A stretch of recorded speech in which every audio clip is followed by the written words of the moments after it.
One day, Arthur decides to make a chemical soup.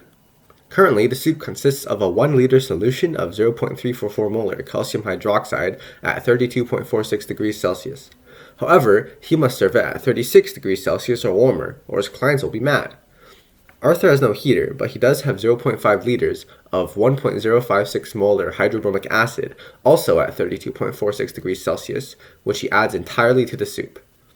Assuming that all the solutions have a heat capacity of 4.184 joules per grams times degrees Celsius, will Arthur be able to serve the soup?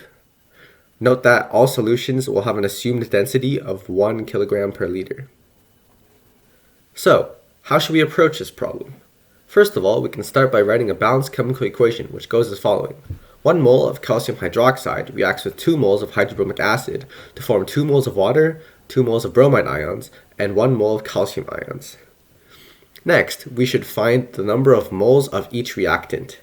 Using the formula that number of moles equals concentration times volume, we can find that the number of moles of hydrobromic acid is 0.528, and the number of moles of calcium hydroxide is 0.344. Now we can let X represent the number of moles of calcium hydroxide required for all of the hydrobromic acid to react.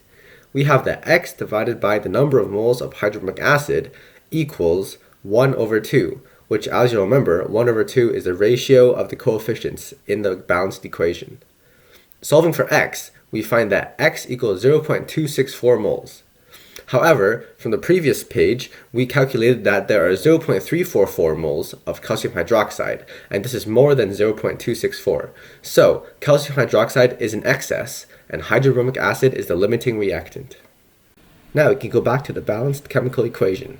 Since calcium hydroxide is a strong base and hydrobromic acid is a strong acid, we know that they both completely dissociate into their respective ions.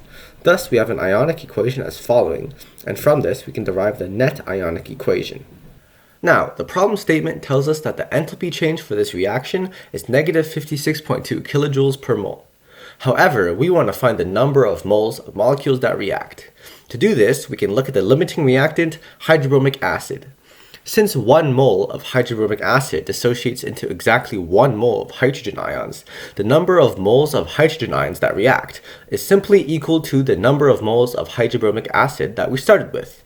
And we've calculated this on a previous slide, 0.528 moles. Thus, we can multiply this number by the molar enthalpy change to find our overall enthalpy change, which is negative 29.6736 kilojoules. Now, we almost have all the pieces that we need. However, there is one more number that we need to calculate, and that is the mass of our solution. To do this, we can use the density formula, where density equals mass over volume. Rearranging, we have mass equals density times volume. We know the density because it was given in the problem statement. It is exactly 1 kilogram per liter. Now we need to find the volume, and we can do this by adding the 2 separate volumes of our 2 solutions that we mixed. That gives us the total of 1.5 liters, and multiplying everything and converting to grams, we have a total of 1,500 grams. Finally, we can solve for the final temperature of the solution. We can let T final represent the final temperature in degrees Celsius, and we will use the fact that the change in enthalpy of our reaction equals the negative of the heat transfer to the surroundings. On the left side, we have already calculated the change in enthalpy, however we calculated it in kilojoules, and to convert it to joules, we can simply multiply by 1,000. On the right side, the heat transfer, or Q, can be further expanded as mass times specific heat capacity times change in temperature. We have already calculated the mass, and both the specific heat capacity and initial temperature were provided in the problem, so we can substitute all of those in. Now, the only unknown that is left is T final, and we can algebraically solve for it, and it should come out to 37.188 degrees Celsius. Since the requirement for Arthur to serve soup is that the soup must be warmer than 36 degrees Celsius, we arrive at the conclusion that Arthur can indeed serve his soup. And the customer is you. Bon appetit!